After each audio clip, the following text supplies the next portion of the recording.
¿Cómo están? Soy Javier González y esto es Cafecito con Javier, traído por Guazú Producciones. Y hoy de invitado tenemos a Ariel Méndez. ¿Cómo estás? Muchísimas gracias, Javi, por invitarme a tu espacio y un saludo a tu audiencia. Muchas gracias por venir. Vamos a avanzar como empezamos siempre. Por Contás favor. un poco quién sos, qué estudias, qué haces y un poco tu background, ¿no? Bueno, yo me llamo Ariel, para la audiencia también. Tengo 26 años, actualmente estoy estudiando Ingeniería Informática y estoy trabajando en el área de ciberseguridad. Además de todo eso, tengo dos gatitos, muy chiquitos, Oh, y bueno, a Javi lo conozco del gimnasio. sí, es verdad, ahí nos Justamente, conocimos. de ahí. Bueno, un poco comentabas que trabajas en seguridad informática. Sí. Quiero preguntarte un poco, para el que no sabe, como puedo ser yo tranquilamente, Ujú. ¿en qué consiste el trabajo en la parte de seguridad informática? A ver, nosotros tenemos que tener en cuenta que cuando hablamos de seguridad a nivel digital, Ujú, esto también implica lo que es seguridad física de las personas, ¿sí? ujú, Básicamente implica todo lo que es protección de activos, como puede ser un servidor, cuentas, o sea, cuentas de personas a nivel empresarial, ¿no? Información, más que nada, servidores, redes, ¿no? ujú.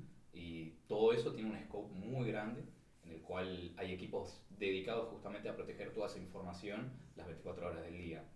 Justamente Internet es un campo que todo el tiempo está en constante conflicto. Claro, Y es algo que no se ve mucho en el día a día. claro, no descansa porque al final Internet No descansa, siempre activo. no descansa. ¿Y qué habilidades necesitas para estar dentro de lo que es la ciberseguridad? Yo creo que, más allá de las habilidades técnicas, creo que lo importante es tener la curiosidad. Porque si vos tenés curiosidad, puedes llegar a muchas cosas. Entender cómo se hace esto, pero también entender otro tipo de cuestiones y empezar a hacer un mapeo mental de las cuestiones, ¿no? Ahora, si tengo que hablar de cuestiones más técnicas, ¿no? Ujú, ¿Qué es lo que se necesita, por ejemplo, para ingresar en el área, ¿no? ujú, Tener un conocimiento de redes. Yo siempre digo, tener conocimiento de redes es imprescindible porque no se puede entender cómo funcionan las comunicaciones, no puedes entender cómo funciona la seguridad, no puedo entender qué es una petición a un servidor, entre otras cuestiones, ¿no?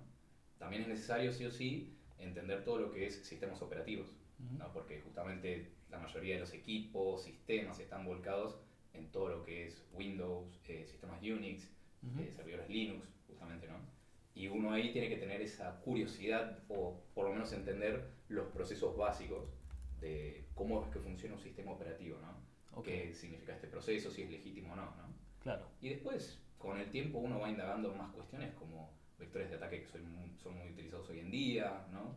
O algo tan simple como, por ejemplo, ¿qué es la seguridad de la información? Ujú, Pues muchas veces se lo asocia con algo, pero en realidad es otra cosa, no tan técnica, pero al fin y al cabo protege a la gente ujú. dentro de una organización, ¿no?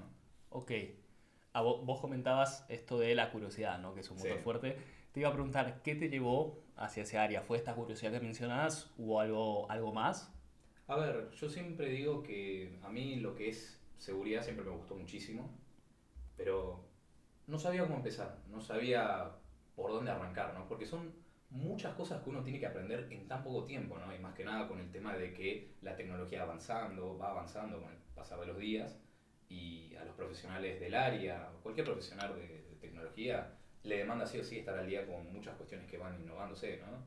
Eh, pero es cuestión justamente de tener mucha curiosidad, de seguir hacia adelante e investigar. Yo siempre digo que aquellas personas que tienen interés en ingresar en el área, ¿no? O por lo menos tienen en vistas un conocimiento o algo, creo que el ser autodidacta es algo que es muy bueno y además es una habilidad blanda que se desarrolla y es muy útil para el futuro. Ok. Eh, ¿Qué dirías, cómo dirías más bien que es el día a día en tu trabajo? No, no vamos a decir nada Sí, que sí, no sí. se pueda No, sí, decir, sí, hay cosas que obviamente, o no. que sea Sí. confidencial. Digo, no estoy hablando de eso, pero para alguien que diga, che, me interesa esto, digo, quiero saber un poco cómo es, cómo va a ser mi día si decido dedicarme a Claro. esta profesión, ¿no? Bueno, yo actualmente hoy en día estoy trabajando en un equipo llamado SOC, Security Operation Center, un equipo de operaciones que opera las 24 horas, ¿sí? Ujú, Nosotros nos encargamos de monitorear y proteger todo lo que son activos de clientes, pues yo particularmente trabajo en una consultora y nosotros tenemos clientes, ¿sí? ok. Tenemos acceso a su infraestructura, ¿sí? Nosotros podemos ver cuestiones internas de cada cliente y dentro del equipo hay una cierta cantidad de personas que todos operan las 24 horas. Obviamente esto implica hacer guardias que son de 24 horas y que se va rotando entre todo el equipo, ¿no? Ok. Eh, dentro del SOC tenés distintos niveles o expertices o seniorities, ¿no? Tenés el nivel 1, que es alguien que por ahí más que nada revisa alertas, ve un poco más allá del detalle, pero no más que eso, ¿sí? Después tenés el nivel 2, que es en el lugar que yo ocupo actualmente, en el cual yo me encargo de darle soporte a los nivel 1. Es decir, el nivel 1 me traslada una alerta y me dice, che, Ari, no entiendo bien esto, ¿me podrías dar una mano? O necesito un poco más de información. O por ahí el cliente me está diciendo, necesito un poco más de contexto, ¿me podrías ayudar con esto? Y ahí es donde yo intervengo, acompaño con ellos o directamente tomo yo el caso directamente y me encargo de revisar más en profundidad qué es lo que podría estar pasando o si es posible que se esté ocurriendo un incidente en tiempo real, porque hay muchas veces que los incidentes ocurren en tiempo real, ¿sí? Sí. Y esto es algo muy importante para la gente que por ahí le interesa el área. Muchas cosas pasan todo en tiempo real y eso demanda un poco un estrés, ¿sí? Eso es algo que todos los analistas lo vivimos, sinceramente. Y más que nada, bueno, después tenemos muchas reuniones con clientes, o sea, reuniones donde nosotros tenemos que trabajar en todo lo que es mejorar el monitoreo de detección, ¿no? Mejorar el servicio inclusive, ¿no? Y también, bueno, estar atento a las necesidades y requerimientos del cliente. Después tenés los nivel 3, que los nivel 3 ya son personas más senior, que ellos son los que acompañan más que nada en respuestas a incidentes, se encargan de armar lo que se llama una war room. Una war room es una sala virtual en la cual está el equipo especializado de respuesta a incidentes y está el cliente, ¿sí? Y a partir de eso se hace una revisión de qué es lo que podría estar pasando o qué está pasando en ese momento y se toman acciones para mitigar ese incidente, ¿no? Contenerlo y mitigarlo, ¿no? Cuando ocurre un incidente, todo eso tiene un proceso. Puede ir variando según la empresa, ¿sí? Qué proceso tenga bien detallado, pero hay procesos estándares, ¿sí? Y siempre se parte de una hipótesis de qué es lo que se podría estar ocurriendo hacia una conclusión firme que al cliente le puede servir justamente para decir, bueno, está ocurriendo esto, tenemos que tomar estas medidas y todo eso en tiempo real. Sí, ok. Y vos comentabas, entonces, estas guardias, digamos, de 24 horas, digo, ¿se viven muy el estrés o no. Pues, quizás me decís, no, mirá, la verdad es que estás todo el día ahí con la computadora al lado esperando a ver si llega a pasar algo, pero no, digo, o es los momentos en los que de verdad hay una crisis, un problema o lo que fuese, que ahí salta él, che, hay que solucionar esto. A ver, para diferenciar tenemos dos tipos de guardias. Tenés una guardia pasiva, ¿sí? Que vos estás atento a lo que podría llegar a ocurrir, pero no necesariamente estás sentado en la computadora. Puedes hacer tu vida, si quieres ir a correr, vas a correr y lo que sea, pero tenés que estar a disposición en caso de que ocurra algo, ¿sí? Pero mientras tanto, si no ocurre nada o no te necesitan, puedes seguir haciendo tu vida tranquilamente. Después tenés la guardia activa, que eso sí implica estar sentado, estar atento a todo lo que va llegando y todo eso en tiempo real, ¿sí? Ahora, ¿qué conlleva que una guardia sea más movida que otra? Y justamente mejorar todo lo que es el monitoreo de detección, ¿sí? Que eso es algo que se trabaja más que nada en horario hábil, junto a los clientes para mejorar todo eso y que justamente todo lo que sea por fuera de horario hábil o no sea tan invasivo o tan intrusivo tanto para el cliente como para la gente que está de guardia, porque justamente estar de guardia conlleva un estrés de por sí, claro. Totalmente. Pero no, generalmente, por lo menos de mi experiencia, hago guardias pasivas, he estado en alguna war room, en algún incidente, pero son muy pocos los casos y eso habla justamente muy bien del trabajo que se hace dentro del equipo. No digo una sola persona, sino de todo el equipo, porque todo el equipo es lo que ayuda a mejorar y proteger la infraestructura de un cliente. Que al final es importante, ¿no? O sea, se trabaja siempre en equipo, no es que hay uno que es el señor ciberseguridad que se encarga del manejo. Hay gente que le gusta trabajar así solo y todo eso, pero al fin y al cabo todos en equipo. Todos en equipo. Todos los objetivos que uno se plantee, inclusive en la vida, es aplicable siempre en equipo. Comentabas que estuviste envuelto en pocas, pero en algunas situaciones de esta de crisis, de war room, me dijiste, ¿no? Exactamente, salas de guerra. Perfecto. ¿Cómo se vive ese momento 100% sincero? Digo, entiendo que son más reuniones virtuales más que de verdad ir a una sala. Digo, no, esto no es una película de guerra, digo, hacemos es un no Zoom. Es lo que cree la gente, como las películas nada que ver, chicos. Bueno, es totalmente distinto. ¿Cómo es ese momento? A ver, algo que tenemos que considerar es que el equipo de respuestas a incidentes es un equipo que suele estar muy expuesto al estrés, porque ocurre todo en tiempo real y ustedes consideren que cuando ocurre un incidente, básicamente en criollo, que una persona que no es de la organización entra a una empresa y hace cosas que no debería hacer, se pierde credibilidad, se pierde dinero, más que nada los bancos, ¿no? Se pierde información, está al descubierto la información de activos, de personas, ¿no? Justamente. Y esas situaciones conllevan a estrés, porque todo eso se tiene que resolver en tiempo real. Obviamente hay equipos que están preparados, hay profesionales que están bien instruidos y preparados para este tipo de situaciones, pero es un estrés que todos lo vivimos, más allá desde el que haga una búsqueda muy simple en alguna herramienta específica, como puede ser un firewall o un SIEM. Ahora explico bien qué son esas herramientas. Hasta aquella persona que tiene que liderar toda la respuesta, o sea, tiene que orquestar a todas las personas para llegar y contener toda esa situación directamente, ¿no?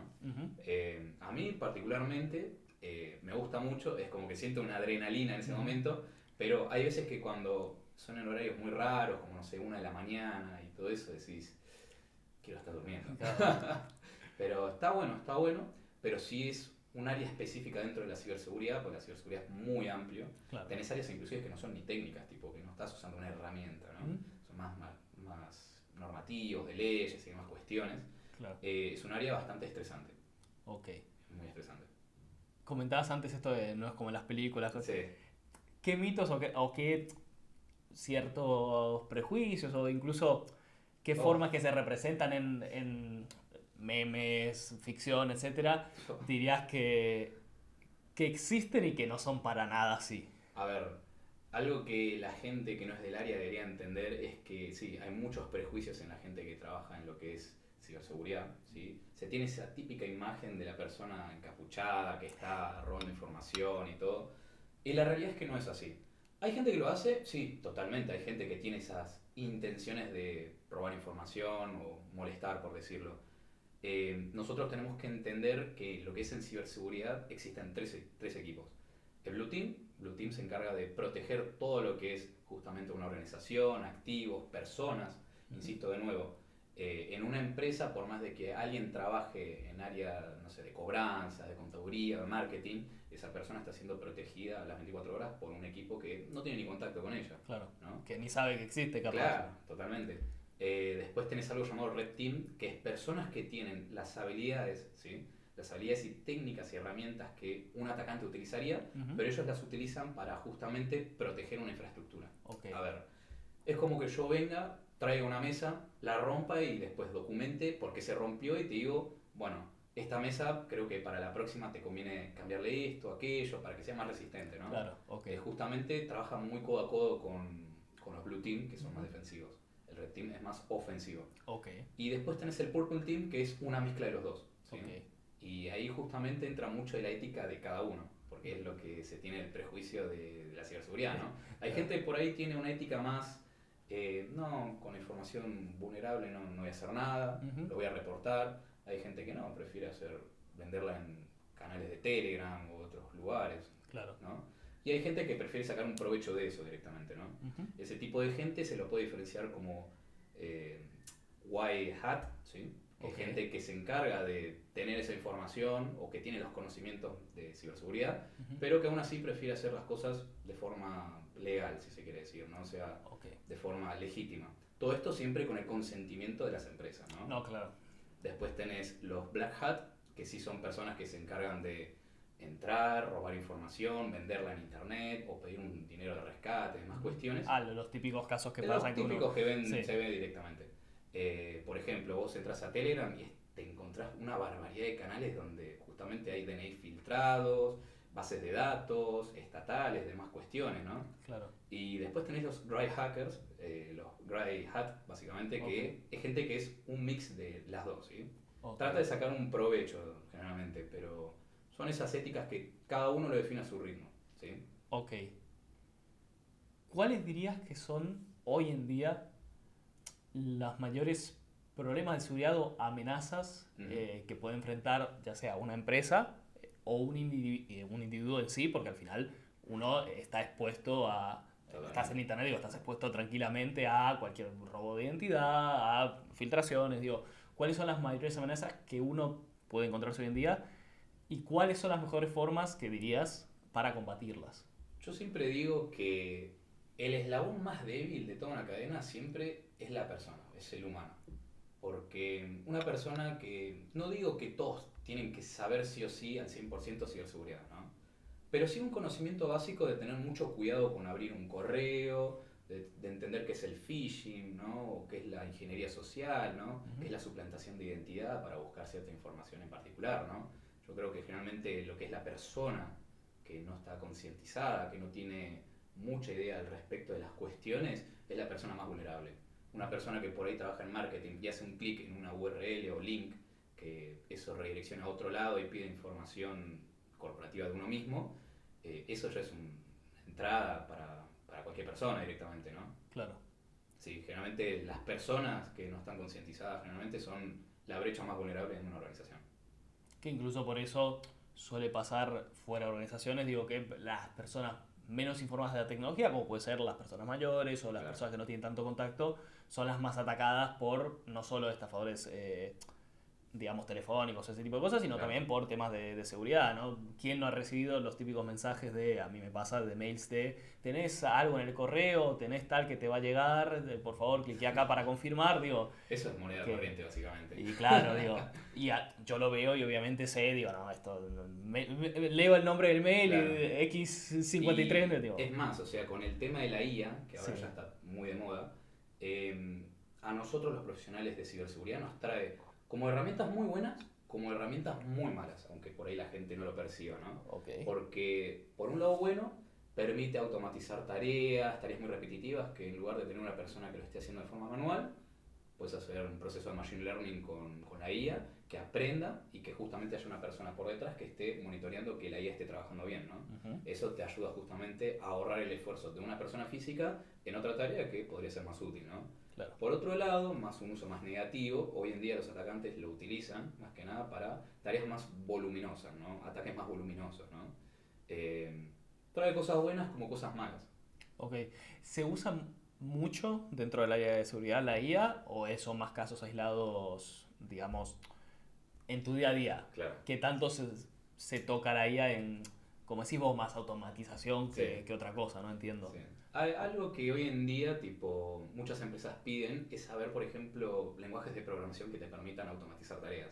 Claro, Justamente eso va de la mano con justamente entrenar a la IA para que puedas resolver ciertas cuestiones, ¿no?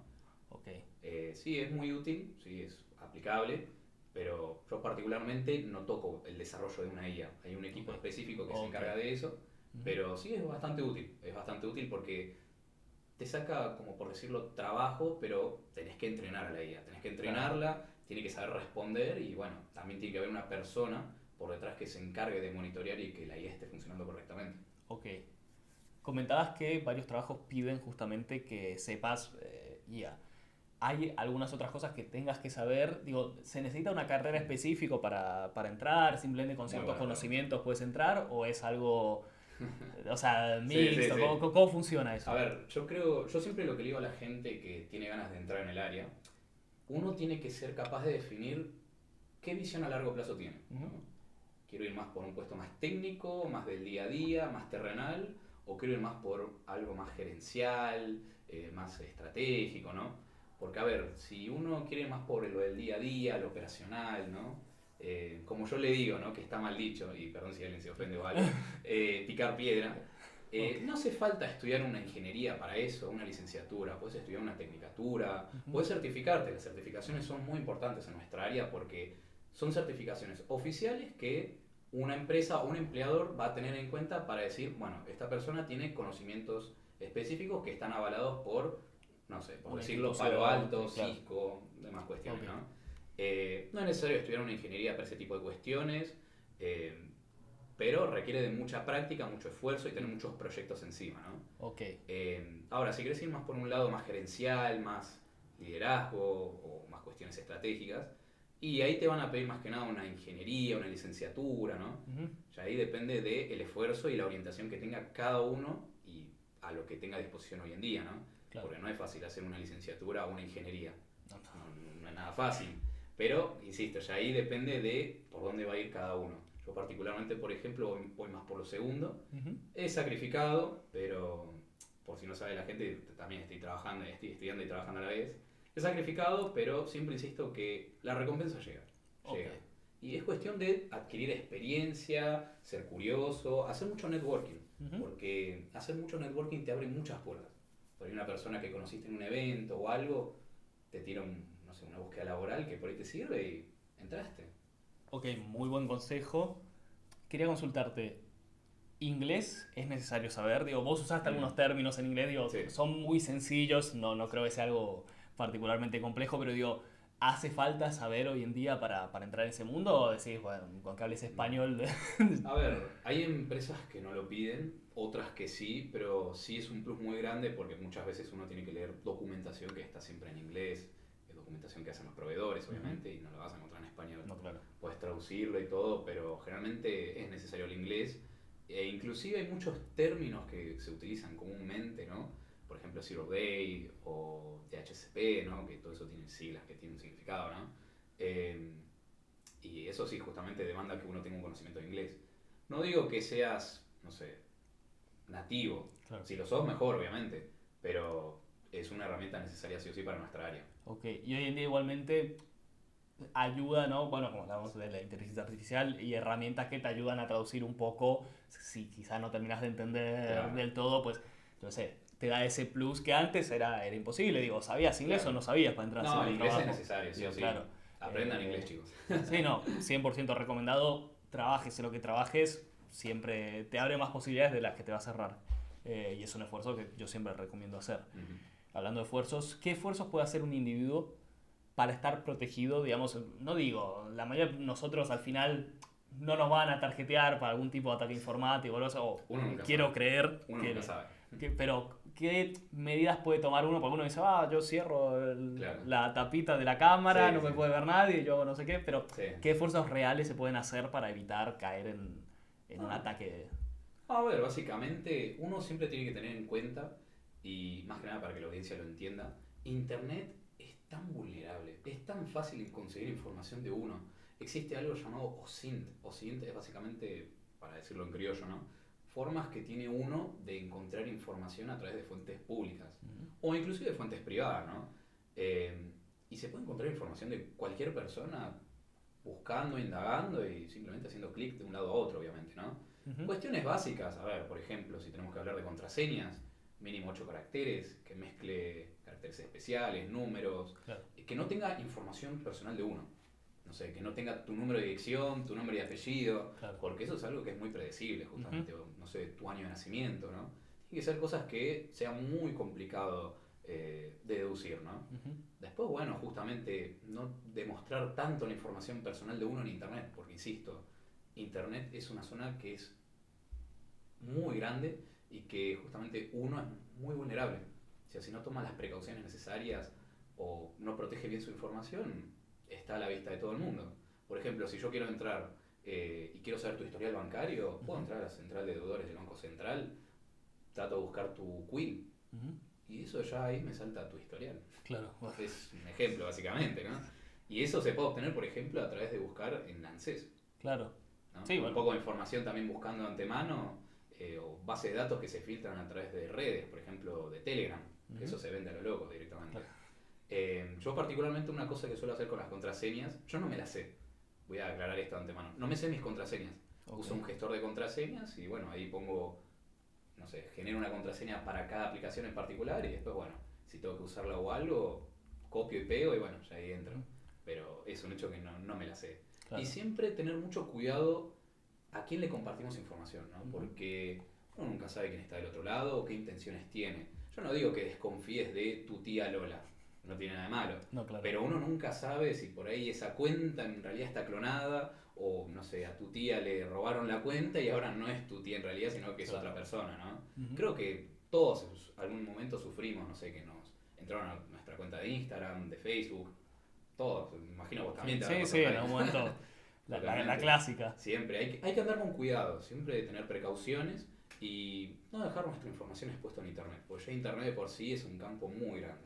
Claro. Muy grande. ¿Ustedes consideren que, siendo sincero, consideren que es el quinto dominio de la guerra hoy en día? Tenés cielo, mar, tierra, espacio y ciberespacio. Y el ciberespacio es algo que no se ve hoy en día, pero que los que estamos de este lado, los profesionales de este lado, lo vemos todo el día y es un mar de ataques, de Claro. cosas que se van filtrando, de más cuestiones. Bueno, y al Hay no que- ser tangible, no es visible, tangible, justamente. uno no se da tanto cuenta, ¿no? Claro. Exactamente. Por eso digo siempre tener mucho cuidado con lo que se hace, con lo que se comparte, con quién se habla. Pero si es gente de tu entorno, familiares que vos ya conoces, no pasa nada. Claro. Pero siempre tener un mínimo de privacidad, de cuidar la información y bueno, tener mucho cuidado con eso. Bueno, al final hoy en día con las redes sociales hay tanta información que Oh. uno pone en internet sin darse cuenta incluso, porque vos subís una historia que estás comprando no sé qué y de repente ya alguien sabe dónde está. Por ejemplo, una persona puede subir un post, una publicación en Instagram. Sí, Vos podés rastrear tipo dónde está esa persona, exactamente dónde está geolocalizado. Hay herramientas que permiten hacer eso y es muy loco eso. sí. Y con eso recopilás información de la persona, sabes dónde vive, qué hace, con qué persona se junta, dónde trabaja. Esas cosas se puede hacer, Sí. pero bueno, nada, eso ya es de gente más malintencionada No, directamente. claro, a ver, imagino que tu trabajo no consiste en No, seguir a no, eso personas no. en el día a día. Pero por desgracia pero- hay gente que hace eso. Claro, y uno se lo imagina, digo, porque mucha gente lo ve mucho como ficción, ¿no? Como que ven Claro. las series cuando entra uno y dice, ah, este vive acá y lo sabe por una foto que subió hace 3 años, digo. Claro. Pero al final esas cosas son reales, por más que Sí, uno totalmente. no quiera afrontarlo de cierta forma, es así. Uno no lo piensa, no vas a estar pensando todo el tiempo, No. voy a... Tampoco es plan de No. recluirse, no subir nada nunca a redes sociales, no subir nada... Va, hay gente que lo hace y vive feliz, Totalmente. digo. Pero hacerlo con cautela, con cierta seguridad. Teniendo en cuenta los Sí. riesgos que hay, porque Ujú. insisto, vos nunca sabes la intención del otro. Claro, Uno nunca sabe dejar tu cuenta en público, todos tienen acceso y vos compartís cosas, uno nunca sabe. claro. Justamente. Pero bueno, ya eso ahí depende de cada uno y el riesgo que asume. Ok. ¿Y a vos te interesa dedicarte a la ciberseguridad para siempre, digamos, lo ves como una carrera de acá en adelante? ¿O hay otras áreas de la informática o en la vida en general que te interesaría tocar? Mira, yo hoy en día estoy muy enfocado con esto. Insisto que también quiero mi consultora, que sé que con el tiempo, también ¿no? adquiriendo experiencia, más puestos laborales, obviamente, ¿no? Aprendiendo, porque uno siempre aprende, Ujú. no nace sabiendo.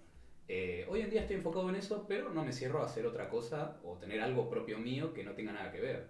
Te digo un ejemplo muy simple, un kiosquito. Kiosquito, decir, esto lo hice yo directamente, Claro. de una semillita, ¿me entendés? Hoy en día estaría enfocado en eso, pero nada, uno nunca sabe las cuestiones de la vida. No, bueno, evidentemente. Además, tipo, tengo una comunidad de ciberseguridad, se llama Astrox Intelligence, Ok. pueden buscarlo en Telegram si quieren y pueden unirse. Ok.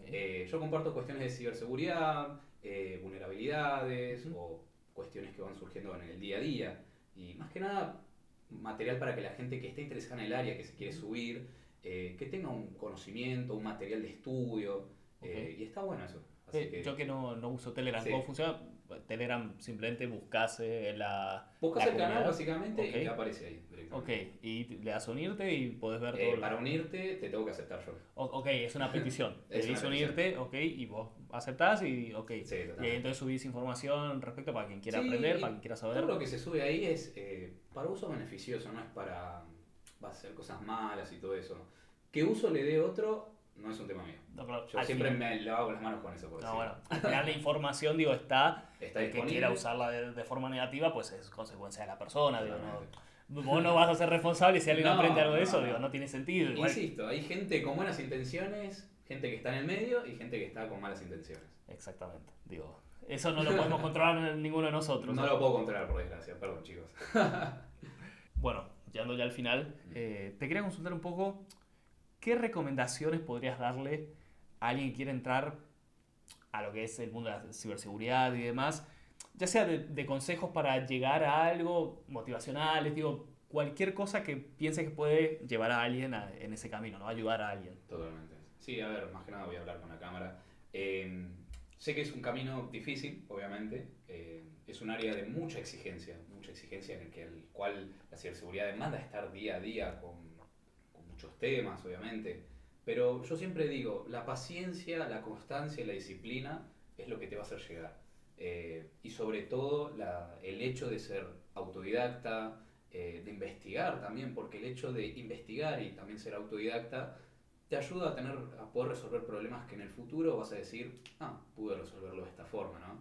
Pero siempre digo, constancia, disciplina, y eso te va a llegar a alcanzar a algún puesto en el área, obviamente, ¿no? Y también estar muy al día de las cuestiones que van pasando en el área, networking, preguntar inclusive o unirte a comunidades, ¿no? Donde la gente comparte más cuestiones y justamente novedades que pueden servir de algo. Siempre digo, uno tiene que preguntar, siempre ser curioso, ¿sí? Hablar con la gente, ¿no? Eh, yo recomendaría eso más que nada para la persona que quiere entrar en el área, justamente. Y que no tenga miedo de las exigencias de la gente que justamente pone las búsquedas laborales. Claro. Por más de que sean muchos requisitos, queda en cada uno hasta qué porcentaje querés hacer. Por lo menos siempre tengo un porcentaje que digo, de este 100% cubro, no sé, 60, 70, 80 y con eso mando mi CV, ¿no? Y sobre todo, más que nada con el tema de CVs, usar el CV que se llama en formato Harvard, porque existe en recursos humanos una herramienta llamada ATS que escanea el CV, ¿sí? Y los formatos de CV que acepta generalmente son en formato Harvard. Es un pequeño tip para la gente para que les sirva también para pulir el CV y demás cuestiones. Sí, muy buenos tips, muy buenos consejos, la verdad. 100% que no solo para ciberseguridad, digo, en general para muchas áreas son muy buenos consejos y nada, esperemos que quien quiera entrar, ya sea en ciberseguridad o que está buscando y cae en este podcast y de repente escucha esta parte, digo, espero que...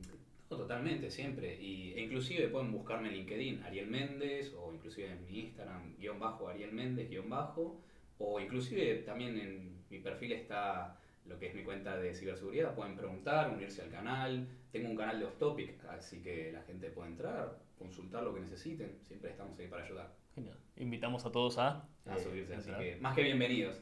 Y también al canal de Javi, por favor. Muchas gracias, esperemos. Bueno, vamos a cerrar ya, dejando el tema de ciberseguridad. Vamos más, me cuesta decir la palabra, se me escapa siempre. Vamos a ir a una pregunta que yo siempre hago en los podcasts, que tiene que ver con contenido que a mí me gusta mucho consumir. Yo soy agnóstico totalmente, pero siempre me gustó desde muy chiquito escuchar gente que habla de temas paranormales, teorías conspirativas. Entonces, te quería preguntar, ¿hay algún tema paranormal, alguna teoría conspirativa en la que no necesariamente digas creo 100% y pongo las manos en el fuego, pero decís, puede llegar a ser, digo, lo veo plausible? A ver, yo siempre digo que yo creo mucho en el karma, ¿no? Por eso muchas veces en la vida trato de manejarme con cuidado, ¿no? En el sentido de las acciones que uno hace hoy en día después tendrán sus consecuencias, ¿no? Y será el destino el que las devuelva en su debido momento, ¿no? Obviamente no hay que generalizar, ¿no? Pero siempre digo, yo creo mucho en el karma. El karma siempre vuelve, te da una lección, puede ser muy fuerte como que no, ya ahí depende de las circunstancias, ¿no? Y otra cosa que pienso mucho es qué hay después de la muerte, ¿no? Porque hoy en día no tenemos forma de saber qué hay después de la muerte. Hay gente que estuvo en un estado muy específico entre las muertes, lo voy a decir con la poca base de medicina que tengo, entre la vida y la muerte, por decirlo, y que veía algo. Pero yo digo, es muy curioso pensar qué hay después de la muerte, ¿no? O sea, ¿qué hay después de todo eso? Que ya no estás más en este plano, ¿no? Eso es algo que me pongo a pensar y digo, hay muchas hipótesis, ¿no? Claro. Obviamente varía según en lo que uno cree o lo que puede especular, ¿no? Pero son cosas que yo digo, qué loco. Y no tenemos la tecnología hoy en día o los recursos para decir, bueno, después de la muerte hay esto. Es algo que queda como una incógnita. Bueno, y lo más probable es que, por lo menos en la proximidad, no haya nada que nos permita llegar a saberlo. Si es que hay algo, como te comentaba, yo soy agnóstico, pero si es que llegas a saber algo, ¿cómo se podría llegar a verificar, a probar? Digo, es algo muy complejo. Es que hoy en día se puede especular, pero bueno, ahí también se puede sustentar mucho con las creencias de cada uno, ¿no? Claro. Cada uno puede creer en algo y va a decir, bueno, en base a esto puede pasar tal cosa después de la muerte y está bien. Cada uno tiene sus creencias, sus pensamientos y es totalmente válido. Yo me pongo a pensar en eso y digo, qué loco, no sabemos qué hay después de la muerte. O sea, la única forma es ver qué hay. Llegar al final, claro. Claro, llegar al final, ¿no? Pero y nadie loco, quiere, o sea... No, por favor, no alentamos eso, ni loco, ni loco. Pero digo, es un tema que es muy curioso y que hoy en día la medicina no tiene respuesta. Y no sabremos si la tendrá o no, no la sabremos. Hoy en día no hay los recursos suficientes para hacer eso. Sí, al final la medicina se dedica a la vida, claro, a la vida, evitar la muerte. Digo. Hay algunas series muy interesantes también que tratan eso. ahora no recuerdo exactamente el nombre, pero hay una serie sobre un científico que justamente Ujú. quiere saber estos momentos de casi muerte, piensa que son... Creo ¿Cuál es que el nombre? ¿Cómo? ¿Cuál es el nombre? Creo que se llama, creo que es DOA, creo que es, está en Netflix, DOA.